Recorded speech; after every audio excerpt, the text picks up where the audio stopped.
Mmh. Ah, yeah. La France va mal, s'attend à envoyer ses émissaires. La famille Rothschild et leurs associés qui ont pris le pouvoir après la fausse Révolution française des francs-maçons. Il était derrière tout ça en servant du peuple, lui faisant croire que c'était lui qui avait tué le roi. Et dans les révolutionnaires, les francs-maçons avaient envoyé leurs meilleurs agents dans ton Robespierre, Rouget de l'Isule, et ils ont berné le peuple. Après cette fausse révolution, sont suivis un nettoyage ethnique, les Vendéens et l'église, car leur but était d'infiltrer l'église.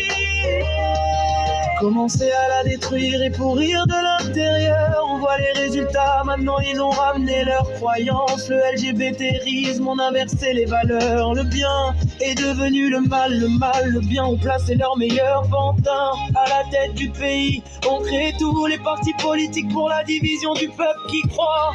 Lui qu'il a un pouvoir tous les 5 ans, alors qu'il n'a jamais eu son mot à dire.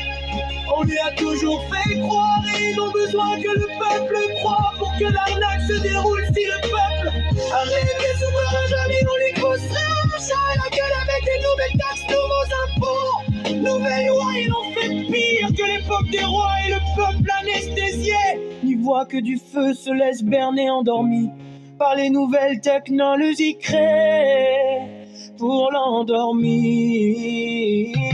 Et comme il voit que le peuple a toujours les moyens de se divertir, voyager, il continue à lui tomber dessus jusqu'au dernier centime que le peuple aura, comme disait Klaus Sable.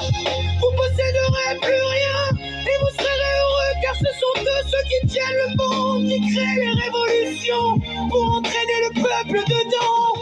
Et au final, lui pomper tout ce qu'il a, et le peuple accepte car il n'a pas de coronesse.